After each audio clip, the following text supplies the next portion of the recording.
Tonight on Reporting Scotland. Growing concern that Brexit could mean Scotland's public services lose vital skilled workers from Europe. I hopefully will stay, if the country wants me. And we'll be live in Austria ahead of the latest European Heads of Government Summit, also coming up in the programme. Explaining how Primary 1 assessments work, the government invites MSPs and journalists to try them out for themselves on the eve of a crucial Holyrood vote. The country braces itself for the first big storm of the autumn with potentially damaging winds of up to 75 miles an hour. Oh, excellent, Paul. Touch your coat back. How a fitness programme for out-of-condition football fans is helping them keep the weight off long after the end of the scheme. And we catch up with Sally Conway, the Olympic judo bronze medalist who's preparing to make her comeback in this week's World Championships.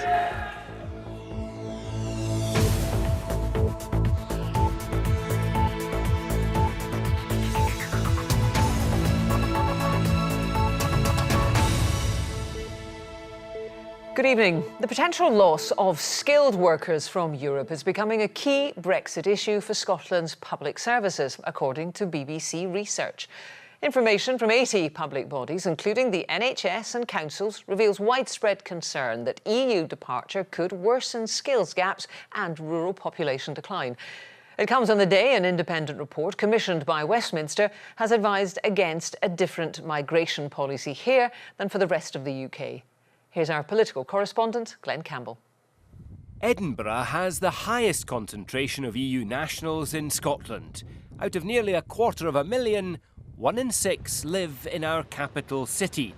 Many have important jobs in finance, university research and the NHS. The City Council employs more than 1,000 people from countries in the European single market, including many teachers and social care workers. What did you do this afternoon, Caitlin? Edinburgh's Camp Hill community couldn't care for adults with learning disabilities without EU workers like Cornelia, who's applying for British citizenship. I sent the application away, so I'm waiting to hear back. So it sounds like this is quite an important moment for you. Yeah, I would think so. I think it's a turning point to see. Yeah, in the next few months I will hear, hopefully, if I will become a British citizen or not. I hopefully will stay, if the country wants me. So how will Brexit affect EU nationals living here? Well, those in the UK on departure day next spring should be allowed to stay after registration. Those resident for 5 years or more should be entitled to apply for settled status straight away. But future immigration policy has yet to be decided, leaving lots of uncertainty. The NHS says that's a big issue for rural medicine, which relies heavily on EU doctors, as they do here in Bettyhill in Sutherland, where their long-serving GP is originally from Germany. If I were to fall off the chair dead now, it would not be easy to replace me, if not impossible. Some of my colleagues from neighbouring practices along the north coast who have retired three or 4 years ago have not been replaced yet. As well as highly skilled staff, in Shetland, the council highlights the need for fish processing workers for local businesses. Well, particularly here in the factory, we're about 50% EU nationals and we're very heavily reliant upon them. Without our EU nationals, we would really struggle to get enough people to work in the factory here. And I'm very gently just putting it into the shelf, and that's what we're going to do, okay? Hospitality is another industry that demands more workers than Scotland's colleges are turning out. That's why the Scottish Government wants visa issuing powers to fill skills shortages. But UK ministers say immigration policy must serve the whole UK. Glenn Campbell, Reporting Scotland. Well, Glenn is on his travels. He joins us this evening from Vienna ahead of Theresa May's visit later this week for a European summit. But Glenn, according to this independent report that I mentioned in the lead-in, Scotland doesn't need a different immigration policy. So where does this leave the debate? Well, the Migration Advisory Committee was commissioned to produce this report by the UK government, and it's challenging the idea that somehow EU migrants, whether they're from Austria, Eastern Europe or elsewhere, are damaging to the UK. Instead, it's concluded that they contribute more in tax than they receive in benefits. It also acknowledges their net contribution to the NHS, for instance. But when Brexit happens, this committee recommends that EU citizens should have to apply to live and work in the UK in the same way as workers from the rest of the world. In other words, there should be no special treatment. And when it comes to Scotland, which is going to rely on migration of one sort or another for population growth over the next 25 years, they consider that the situation is not sufficiently different in Scotland compared to some other parts of the UK to justify a different approach to migration. Now, the Scottish Government rejects that. It thinks it doesn't address Scotland's needs, and they'll continue to push for devolved control of immigration, or at least to have a say in that. But the Conservatives tonight said that was entirely unnecessary and should be dropped. Now, here in Vienna, the country's leader, based here at the Federal Chancellery, is preparing to host Theresa May and other EU leaders later this week. They'll discuss Brexit. They'll also spend a lot of time talking about migration. But for the EU, the focus is on strengthening its external border against unwanted migration from Africa and the Middle East. Glenn, thank you. The Scottish Government has put the controversial Primary 1 assessments on show for the first time. It comes ahead of tomorrow's Holyrood debate, in which opposition parties look set to defeat the government. MSPs and journalists have been given a demonstration of the assessments and a chance to try them out. Here's our education correspondent, Jamie McIver. Please watch and listen. It was back to school for the press pack. A lesson on what the Primary 1 assessments are actually like. Box, tree, horse. The message, they're not high-stakes tests. Make it read mop. I tried one out. The first thing you'll notice is I don't have a pencil or paper here. It's all done on a computer, and it's all designed to seem like a game for a 5-year-old. So let's see how it works. If you come in here, you'll see the first question here. I can press this button and you'll hear it read out. Choose the dog. So all I need to do is highlight the answer, which is the dog, then move on to the next question. This is a book. If a child is doing well, the questions get harder. Teachers get diagnostic information, but children don't get told if an answer is right or wrong. When a child comes into our school system at the age of 5, it's important that we know any challenges they face and we can put in place the steps and the support to make sure they can overcome those challenges. But critics are far from convinced. Demonstrators were outside Parliament this afternoon calling for the scheme to be scrapped. Teachers have got lots of other ways of assessing their children when they're 5, and that's what they do all the time. Every day in their classroom they're assessing their children. Some critics argue the assessments go against the very idea of what Primary 1 should be like. Almost finished. The government hopes to convince parents they're the right thing. Jamie McIver, reporting Scotland. Well, let's go to our political editor, Brian Taylor, who joins us from Holyrood. Brian, of course, this is about education, but it's also about politics. Yeah, you bet it is, Jackie. I mean, Scottish ministers said that improving education was their top priority. Judge us, they said, by results. Well, opposition MSPs reckon those results just simply aren't good enough. So when they are attacking, when the opponents are attacking P1 assessment, that's actually a totem for attacking education policy and education delivery more generally, and in particular for attacking John Swinney. Now, John Swinney knows that fine well, and so he responds in two ways. One, as he's done today, by setting up what he sees as the pragmatic case for P1 assessments. But two, more broadly, accusing opposition leaders, opposition MSPs, of seeking to undermine the government, to play politics rather than necessarily to enhance the educational opportunities for kids. And what happens, Brian, if the government is defeated tomorrow? Yeah, it's not statutory, it's not binding, it doesn't change the law, it's advisory, it's advice to ministers which they can either take or ignore, but ignoring that advice from Parliament carries perils of itself, not least for the SNP, which has on other occasions laid stress on the sovereignty of Holyrood decisions. They've done that, for example, in the issue of Brexit and devolved powers. Do I think the government will be defeated here at Holyrood tomorrow? Yes, I do. Do I think that John Swinney will then instantly announce the scrapping of these tests, these primary one assessments? No, I don't. Do I think he will then announce perhaps an enhanced, accelerated review of primary one assessments? Yes, I do. We'll wait and see. Brian, thank you. And still with education, teachers' unions have rejected a revised pay offer. The offer would have given all teachers a rise of 3%. There would also be changes to the pay scale for unpromoted staff. But this was still well short of the 10% rise unions are campaigning for. More talks are expected to take place in a fortnight. The EIS is preparing for the possibility of a ballot on industrial action if talks break down. A man will stand trial next year, charged with murdering a woman and chopping up her body. Andrew Wallace, who's 42, is accused of killing Julie Riley at her flat in Glasgow's Govan. The murder is said to have taken place in February. Mr. Wallace also faces a charge of attempting to defeat the ends of justice. He pleaded not guilty at the High Court in Glasgow. The trial of 9 Celtic fans charged with hanging effigies at an Old Firm match has been abandoned. The Sheriff criticised prosecutors for not giving defence lawyers full disclosure of available evidence. The accusations centred on effigies and a banner hung at the game in September 2016 and were said to be threatening and offensive.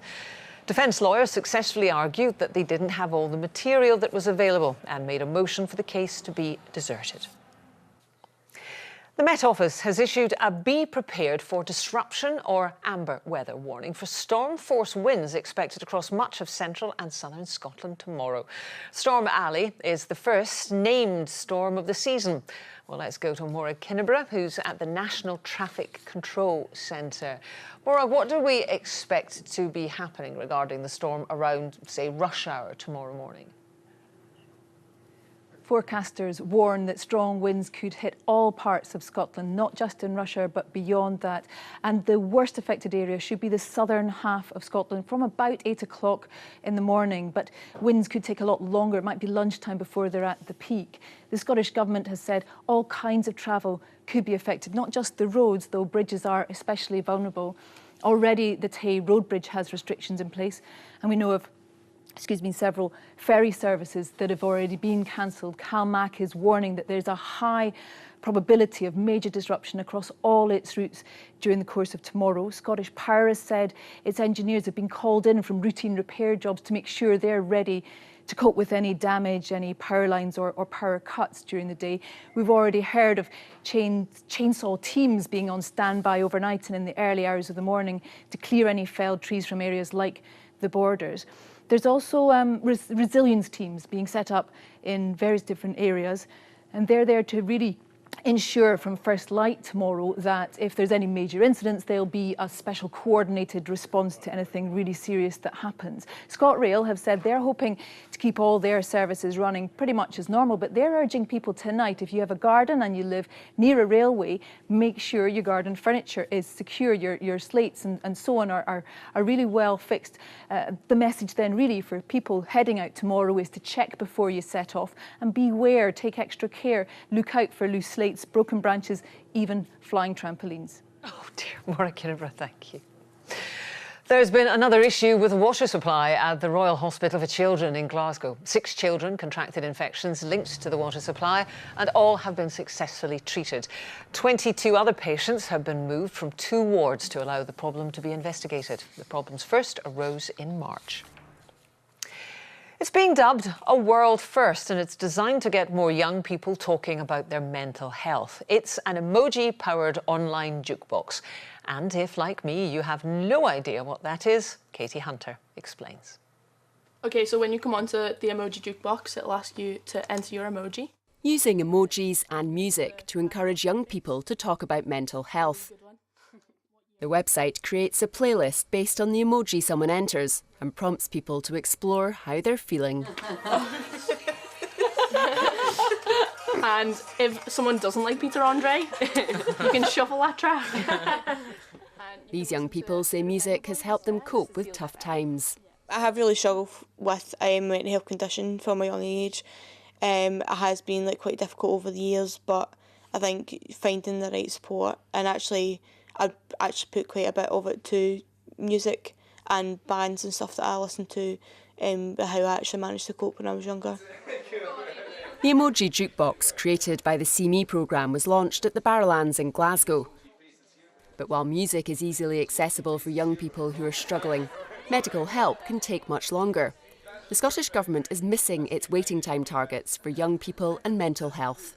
We've set up a task force under Dame Denise Coya to look at child and adolescent mental health services in the round, the whole of child and adolescent mental health services. There's also been a huge investment announced in the programme for government, £100 million for young people's mental health services. Figures suggest around a quarter of young people would tell someone if they were finding it difficult to cope mentally, far fewer than the 2/3 who would speak out if they were physically unwell. We ran a similar survey 3 years ago. It indicated a similar gap. It's actually got slightly worse in relation to mental health. So for me, stigma is on the rise. Because we talk about mental health more, because people are more aware, doesn't mean that stigma or discrimination is being reduced. But these young people hope the Emoji Jukebox can help change that. For young people, if they could open up about their mental health using emojis, that would be brilliant.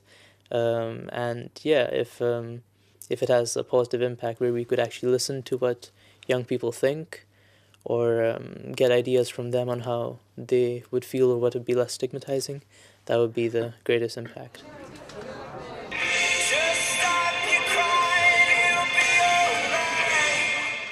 Regardless of music taste or mood, the people behind the Emoji Jukebox hope it will encourage young people to talk about mental health.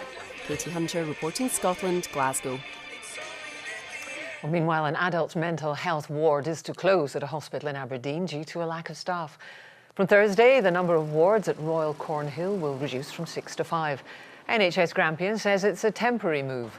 2 dementia units at the hospital are already closed for a year due to staff shortages. There are more than 50 mental health nursing vacancies at the hospital. Now it's just after 6:45. A reminder of tonight's main story. Growing concern that Brexit could mean Scotland's public services lose vital skilled workers from Europe. And still to come, Sally Conway, the Olympic judo bronze medalist who's preparing to make her comeback in this week's World Championships. Scotland's mountains are still not being properly protected from damage caused by vehicle tracks. A 3-year study by environmental groups suggests tracks are still being constructed without adequate scrutiny and that land managers are using loopholes to bypass the law. Our environment correspondent Kevin Keane reports. They're scars on the landscape, often zigzagging their way up Scotland's mountains. And there's long been a debate about whether hill tracks like these are a necessary or unnecessary evil. Conservationists say they're ugly, destroying our wild land and primarily there for the benefit of grouse shooting. But their biggest beef is that most of the time landowners don't even need permission to make these marks. If you build an extension to your house, it's expected, everybody expects to go through the planning system, yet these tracks, which have very, very little public oversight, nobody has an opportunity to comment on them, to object to them, to make any representations, and it's an anomaly of the planning system. They should be within the planning system, and that's what we're calling for in this report. The rules changed 4 years ago, meaning landowners had to give planning authorities prior notice before making these tracks, but they're still classed as permitted development and don't need consent. The study's been looking at the impacts since the change and gives examples like these where the tracks have still been unsightly or poorly constructed. Its conclusion is that the change hasn't been enough to protect our treasured landscape. This Green MSP says his amendment to the planning bill going through Parliament will remove the exemption. It will help in the national park. The national park, the Cairngorms National Park in particular, has long had concerns about the proliferation of these tracks and they want to regulate them, control them. And I think in other parts of the country as well, it will stop some of the worst, most damaging tracks. We still will get 1 or 2 maybe built by farmers or indeed by foresters now and again, but they're not the main source of the problem.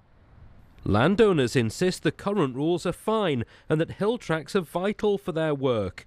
They believe the current system does provide adequate scrutiny and that further barriers to development could damage livelihoods. Kevin Keane reporting Scotland. A fitness programme aimed at Scottish football fans has been successful in helping the men keep the weight off long after the end of the 12-week scheme. The training plan, which is run for fans at some of the country's top-level clubs, has been shown to have lasting effects to physical and mental health. Lucy White reports. Scoring a goal, playing for your all-time favourite team. It's the stuff of dreams for football fans across Scotland. These men are doing just that. Well, sort of. When the Football Fans in Training programme started in 2011, it was aimed at middle-aged men who were overweight, offering them the chance to train at their favourite club with like-minded fans. Bill McGee was one of the original participants in the 12-week programme. He lost 2 stone and has kept it off. There was an instant camaraderie. There was bonding, and we'd all push each other, and it was the high fives and pretending to trip each other up. And most of the guys stayed the course, and with fantastic results actually. At the end of 12 weeks, participants lost an average of 8% of their body fat and around 10 centimetres around the waist. And experts say there's evidence that those effects last for years to come. A team at Glasgow University has been looking at what long-term effect the programme has had on the men who took part in the first year. What we found is that many of them have maintained the weight loss that they achieved during FIT over that long term. Not only the weight loss, but also the changes in physical activity, in their diet and psychological benefits. FIT has a lasting impact because what the programme is designed to do is to help make changes that are compatible with their daily life. So not to go on a crash diet, not to go on a boot camp physical activity regime, but to do things that they can keep doing. The training plan has now been opened out to include women and, in some cases, entire families. Organisers hope the proof of lasting results will help keep new recruits signing up. Lucy White, reporting Scotland. Judo's Olympic bronze medalist Sally Conway says making the grade at world level has kept her motivated. After making the podium in Rio 2 years ago, she took a break from the sport. Now she's back and targeting a medal at the World Championships, which begin later this week. Gerda Nidsan reports. When taking a tumble is part of the day job, you just get up and get on with it. A motto that helped Sally Conway fight all the way to the Olympic podium in Rio. Sally Conway gets the medal, bronze medal for Conway, and I have to say that she fully deserved that. Her bronze, the first ever Olympic medal for a Scottish judoka. It was a dream come true to win an Olympic medal, but at that point I still hadn't won a European medal and I'm still yet to win a world medal. So that was kind of my motivation. There's still a lot more out there that I haven't achieved yet, but I think if I can continue performing the way I have been and kind of keep bettering myself, then I think those medals are possible. The kind of can-do attitude that also brought Conway success at Glasgow 2014. Sally Conway! She took bronze in front of a home Scottish crowd, a proud moment for someone brought up in Bristol but who competes for Scotland due to the many years she's trained at the National Judo Centre in Ratho. She took a complete break from the sport after her success in 2016, but is now back, possibly better than ever. I am delighted with the results this year, like starting in Paris, in the Paris Grand Slam, in the Bercy Stadium, and to win gold and beat the current world champion in the final on my way was just the best feeling ever. And to stand on top of that rostrum and hearing the national anthem in that Bercy Stadium, and my parents were there and my coach Billy Cusack also got to come and watch as well. So it was just an amazing day and like quite emotional actually, like being on top of that rostrum, hearing that national anthem. Next up for Sally Conway, Baku. Over 800 athletes from 129 countries are gathering in the Azerbaijan capital with the week-long World Championships starting on Thursday. She thinks she can make the podium there too, which would complete her set of Commonwealth, European and Olympic medals. Gerda Nidsan, reporting Scotland. Well, earlier in the programme, we gave you an idea of the preparations for Storm Alley, isn't it? Storm Alley. Let's give you the details now. Yes. Christopher? A wild day of weather in store tomorrow, Jackie. High winds and heavy rain. Doesn't look very pleasant at all. Thank you very much. Hello there. It started off quite cloudy and wet for many of us today, but it did improve, some sunshine coming through in the end. And on the satellite picture, you can see the earlier weather clearing away, but pull out and you can see out in the Atlantic this great big clump of cloud.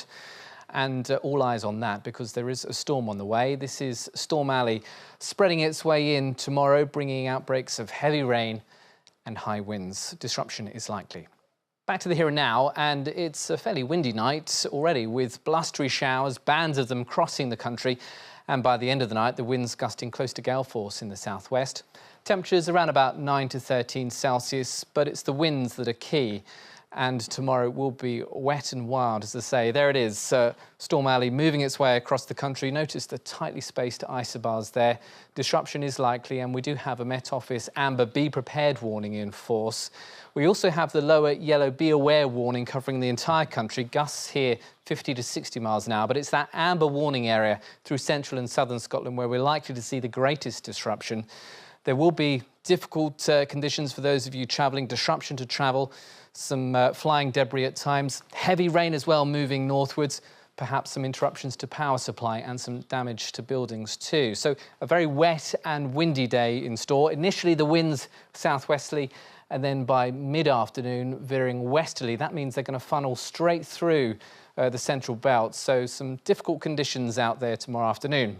Weather-wise, by this point, it's a little bit brighter compared with the morning, but a number of squally showers coming through and temperatures around about 13 to 16 Celsius. So by this point, over towards Edinburgh, through Tayside and Aberdeenshire, that's where we'll have the highest winds, but still very windy in the far north and the Northern Isles, strong to gale force here and really quite wet.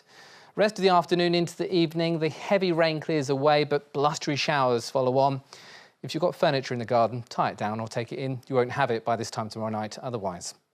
Thursday, and well, it's a calmer day. Still quite windy to start things off in the far north and Northern Isles. Some showery outbreaks of rain in the west and northwest, driest in the south and east. But see that rain just creeping into frame there? That could edge a little further north into southern Scotland.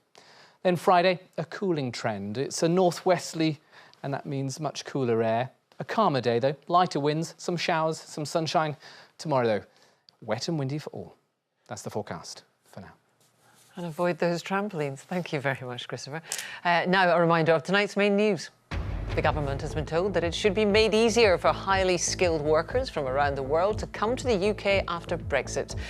An independent report also advises that EU workers should not get preferential treatment unless that forms part of the Brexit deal. Meanwhile, there's been calls for a different migration policy here. It comes as BBC research into 80 public bodies, including the NHS and councils, reveals widespread concern that EU departure could worsen skills gaps and rural population decline. And that's it for now. We're back at 10:30. Until then, from all the team, goodbye.